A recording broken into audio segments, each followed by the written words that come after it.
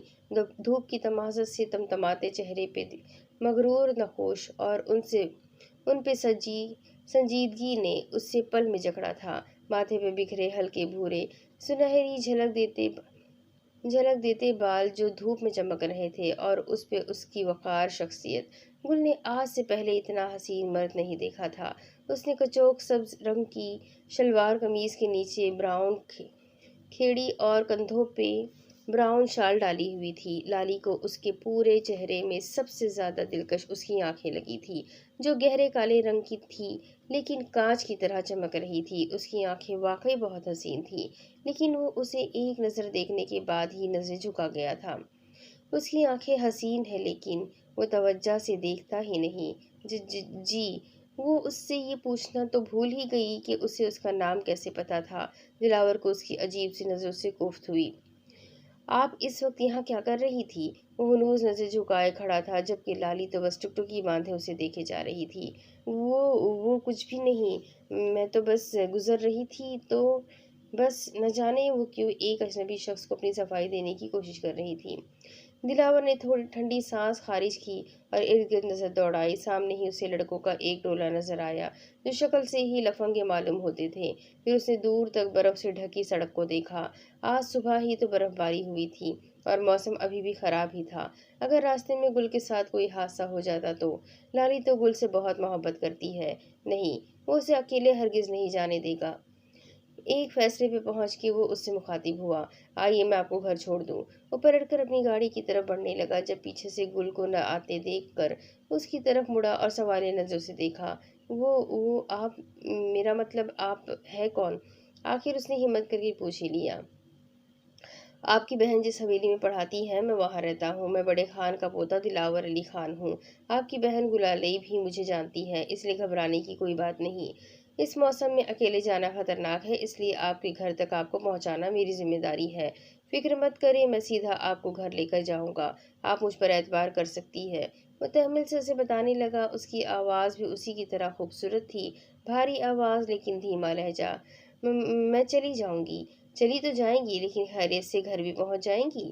اس کی بات پہ گل کو رات کا واقعہ یاد آیا جب لالی یدھنگے سے واپسی پر لیٹ ہو گئی تھی۔ سکینہ بیگم کا تو رو رو کر برا حال تھا، جبکہ گل الگ پریشان تھی۔ وہ پہلے بھی لیٹ ہو جایا کرتی تھی لیکن اتنی دیر کبھی نہیں ہوئی تھی، اوپر سے موسم الگ خراب تھا۔ اس نے کتنی ہی بار دلیر اور دمیر کو بھی پتہ کرنے بھیجا تھا لیکن وہ بھی مایوس لوٹ آئے تھے۔ پھر آخرکار جب وہ گھر میں داخل ہوئی تو سب کی جان میں جان آئی، جبکہ اس کے پیر کی موچ کا سن کر سب نئے سرے سے پریشان ہو گئے تھے۔ لالی نے بتایا تھا کہ وہ بڑی مشکل سے گھر پہنچی، لیکن دلاور کا ذکر اس نے نہیں کیا تھا۔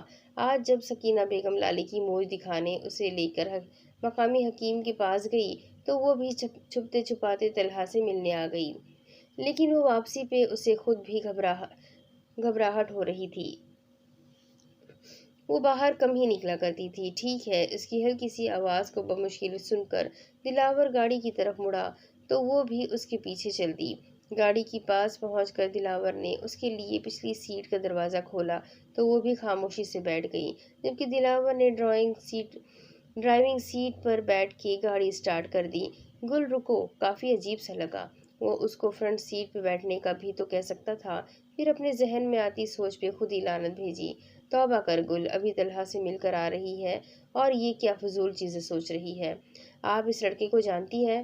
اس نے سڑک پہ نظر ٹکائے بظاہر سرسری سا پوچھا۔ جی نہیں، وہ اس کے اچانک سوال پہ گڑبڑا گئی۔ کون سا راستہ پوچھ رہی تھی؟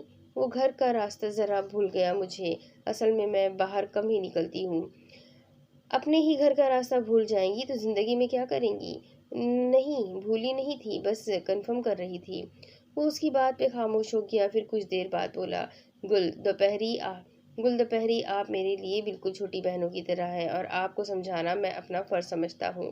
میں جانتا ہوں کہ اس عمر میں بچیاں کیا سوچتی ہے اور ان کے جذبات، احساسات وغیرہ کیا ہوتے ہیں، لیکن عزت سے بڑھ کر کچھ نہیں ہوتا۔